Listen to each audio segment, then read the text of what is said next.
Happy Sunday, Striver. I'm sending blessings to you, your loved ones, your family, those you are blessed to lead and serve. What a beautiful Sunday. I appreciate the fact that you've started your day or are meeting me here on this Sunday to do some self-improvement work, that you care about improving your life, advancing your life, using your life to its fullest extent to live and be and enjoy your freedoms, but also to influence others in positive ways, which is really what I think makes up what I call the striver here in Growth Day. We're all striving to live a better quality of life, and we're striving to make a difference.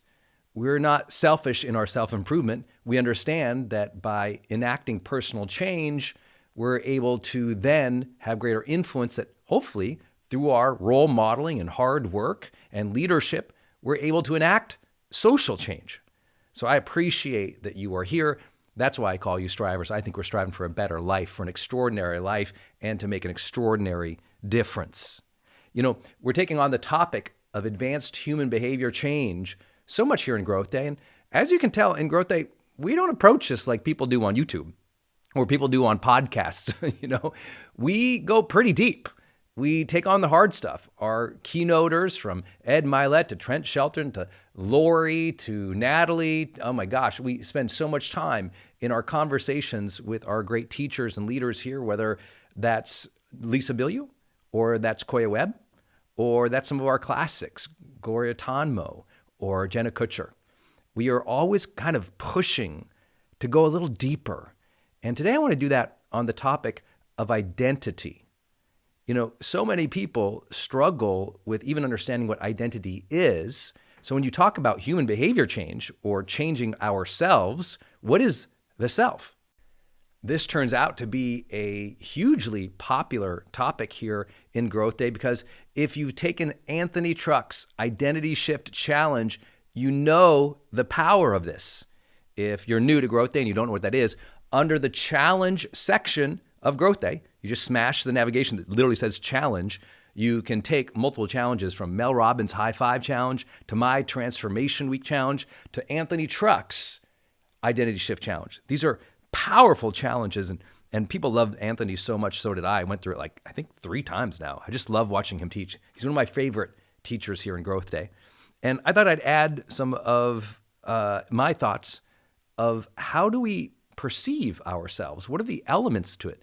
This is going to be a longer session. You might want to open up your journal and take some notes because who are you, and understanding how you've shaped your identity and view yourself is absolutely critical to your ability to grow yourself and to pull yourself through those dark days, to have something to stand on, knowing who you are.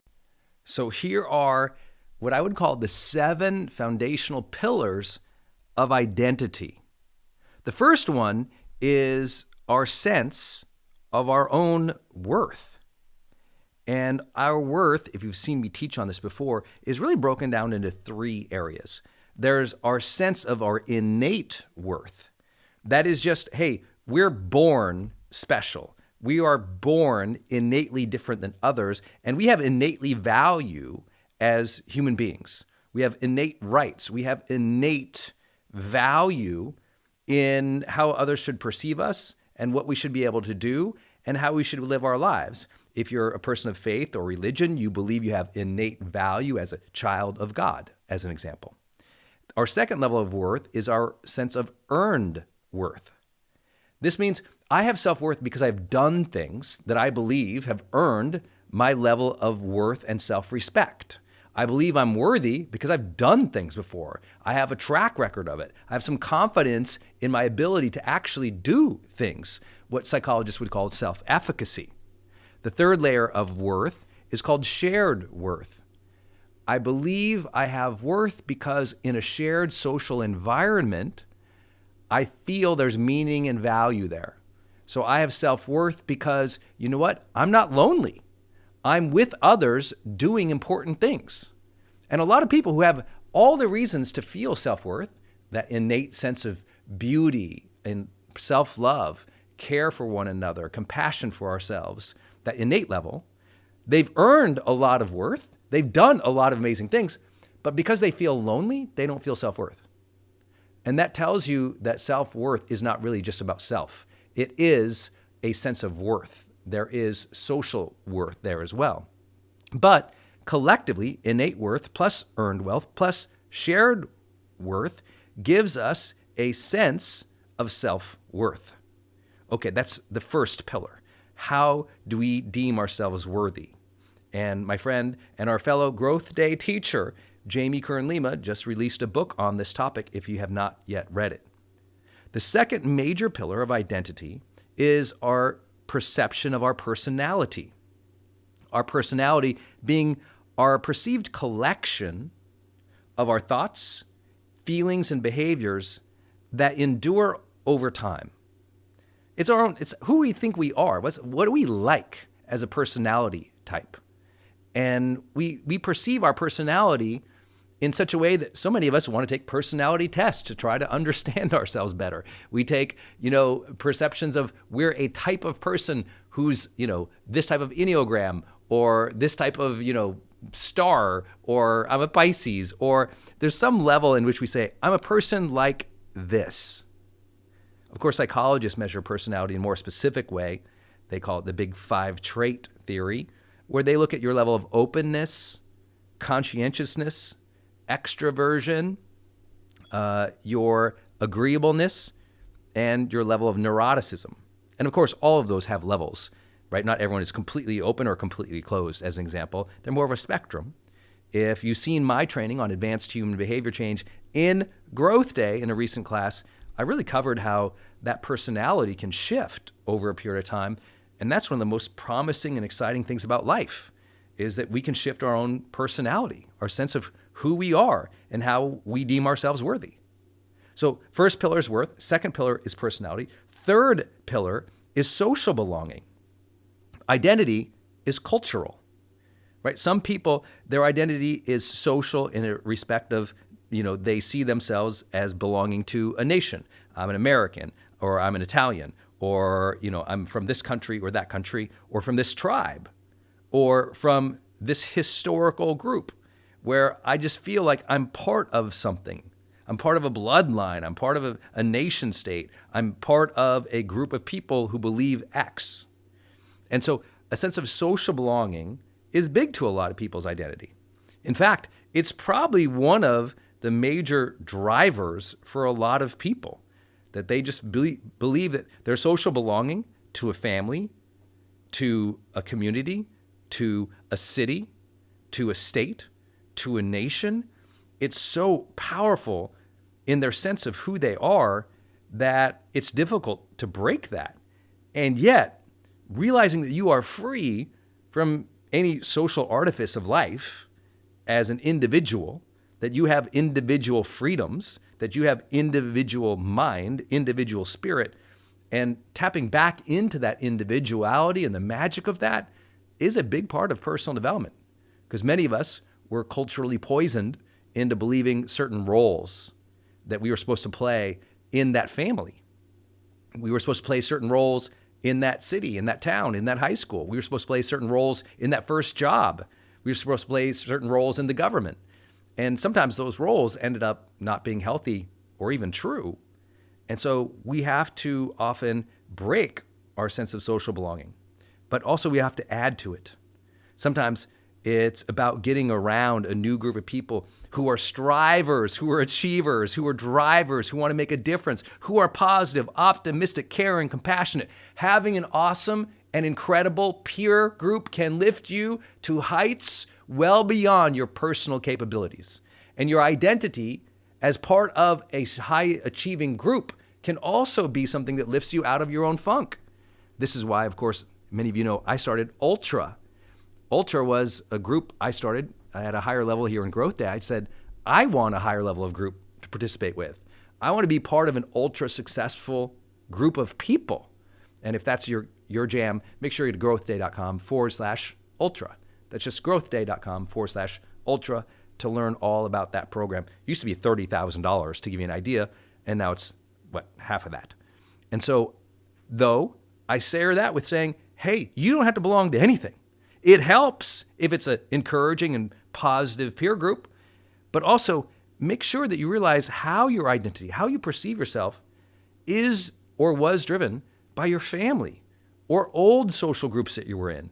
You shouldn't perceive yourself today like you perceived yourself in high school, as an example, because you've been part of other things. You've gained worth. You've changed personality. You shifted up. Another pillar of identity is your status in a social group, your sense of status. Am I important? Do I belong? Am I at the top of the pyramid here or at the bottom of the pool? And the truth is that sense of status is something that you deem yourself to be. And that status, some people have status, and if they're low status, they feel low self-worth. I remember when I was coming up, I was from a poor town and a poor family, and I was struggling a lot with finances through a lot of my life. And I always perceived myself low on the status bar of wealth. But the funny thing is, though I perceive myself low in status in terms of, the wealthy people in our cities or towns that we grew up in, I never had low self-worth. And this is actually a really cool thing about identity. It's so dynamic, but also these pillars they're almost separate. They're almost siloed. Sometimes they all play together equally to form someone's identity, but more often than not, they can be broken apart. Your self-worth doesn't have to match the status that you have in a company, as an example. Maybe you're just starting as an analyst. You're brand new in some company, and there's 5 levels above you in that professional ladder. It doesn't mean your identity is lower. It just means, hey, in the perceived status of that social group, that organization or company, you might be at a different level of role. But your role level shouldn't dictate your whole identity, should it? Well, for a lot of people, they never got taught that. That's why self-improvement and personal development topics are so important. What else? Well, I believe another pillar of our identity is capability. Capability. This is related to earned worth, but there is a perception of I'm a capable person. I can handle myself. I can handle situations. I can figure things out. I have a level of competency that I know because of my knowledge, skills, or talents, I'm able to do stuff that's important to me. That's capability. And our identity is very tied to this. When you feel like you're quote unquote dumb, or you feel like you're incapable, or you feel like you can't figure things out, that's very diminishing to our sense of self-worth, our sense of self-esteem, our sense of self-efficacy, our sense of self-confidence, our overall identity. All those things are different, but it feels like I suck, right? I suck.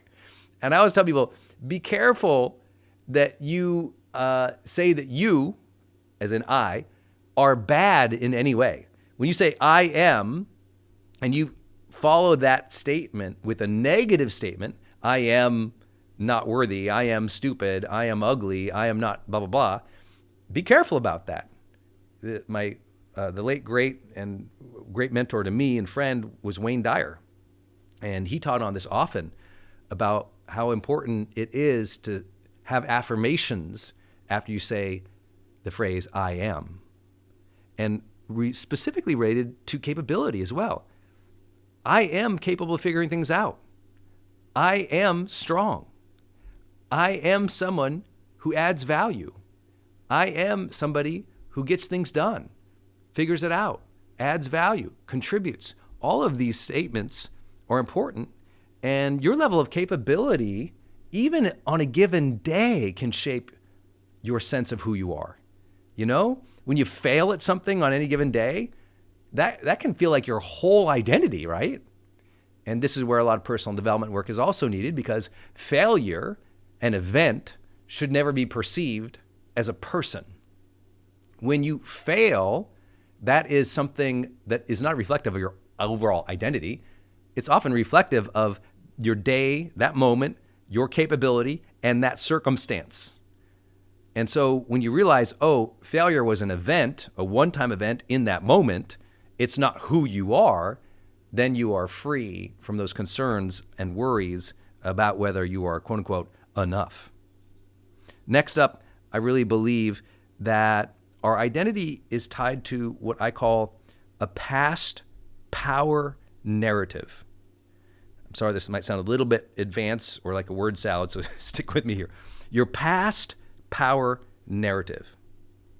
When you look at your past and the critical incidences, it means the major events of your past, the top 10 good ones and the top 10 bad ones.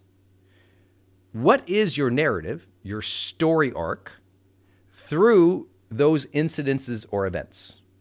Now, I'm using a lot of phrases here, so let me just clarify. In psychology, we often refer to critical incidences as, major moments of our life, major events of our life that shaped who we are, how we felt about the world, whether or not we felt safe or like we belonged, or whether we felt like threatened and defensive, whether we felt loved or unloved. These were events that really shaped who we are and how we feel about ourselves and others and the world. And often you can really understand someone's identity when you look back at their past and you learn about the narrative of how they tell their story. But specifically related to identity, I look at what I call their past power narratives, meaning those bad events and those good events. Were they a person who is able to generate power out of those events? Was there power there? Did they have power or not power? And then afterwards, did they experience, post-traumatic stress, or did they experience post-event growth? Did they take empowerment from the major situations of their life? Notice, there's no judgment here. I'm not saying there weren't bad or good events of their life. What I'm asking is, did they generate power from it? Personal power. Maybe that event sucked and it was terrible, but they took meaning from it that gave them power in the future to have autonomy, to have a sense of personal freedom, to have a will to move on, to have the drive to succeed or to give back. It's all the stuff that Viktor Frankl wrote about in Man's Search for Meaning, that people can have extraordinarily bad things taken from them and happen to them, but they still retain their ability to choose one's own attitude. And from that, could they take an incident that was awful and horrible and still generate future personal power out of that? That's something I look at. And I think our identity is tied to. Because if I look at all the incidents in my life and it's always I was powerless and hopeless, if I look backwards and I just always feel small, diminished, or like the victim, and I never shifted that narrative by my own action, my own pillars of what I've already shared about, my own sense of self-worth, or my own sense of my own self-personality, my sense of where I belong, my status of where I belong, the capabilities I've developed. If I'm just stuck in an old narrative where I'm powerlessness, of course my sense of identity is not as strong or healthy as somebody who is able to reframe or gain meaning or drive significant change after even negative events. Last but not least is I believe identity is tied to our sense of our future prospects. You might call this your becoming narrative, your future prospects. My identity today has a lot to do with who I think I can become. That's a big one. People miss this all the time. Too many people think identity is fixed when the real coaches, the real therapists, the real psychologists know identity is very dynamic. But it is also not just fixed and dynamic. There's a spectrum of past to future. Many people have only calibrated their sense of self based on their past. They can't even see the opportunities right in front of them in their present. And they've lost vision for the future. But I can share with you, your sense of identity has a lot to do with, do you think your life will get better? Do you think you can achieve good things in the future? Will life be happy, positive, healthy, loving in the future? If I think the future is all doom and gloom, believe me, that is going to affect my identity. And not just the future for myself. If I believe I can't become better, I can't become happier, I can't become loved in the future, then guess what? My identity today is diminished. So these are powerful, right? I went through 7 pillars of identity here. I've never taught this, by the way, anywhere, but right now with you here in Growth Day on this Daily Fire. So when you hear that, wow, Brendon teaches Daily Fires and it's exclusive to here, it's exclusive to here. This is amazing, right? So the pillars of identity. Number 1, worth. Number 2, personality. Number 3, social belonging or culture. Number 4, status within your groups. Number 5, your sense of capability. Number 6, your past power narratives. And number 7, your future prospects or your becoming narrative. Okay, out of those 7, is there any of those that you feel like are something you need to work on or you need to reframe?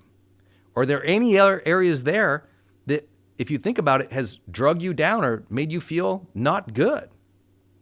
And I want to encourage you today. These areas we're always working on. You know, like I said, your identity is dynamic, and part of being part of Growth Day is being a part of a group of people who realize, hey, we're all shifting into a better gear of life now. We're in a moment of transition where we get to grow, and we can become better. We can become happier. We can perceive ourselves and this world and other people in a much more positive light than we have been trained to.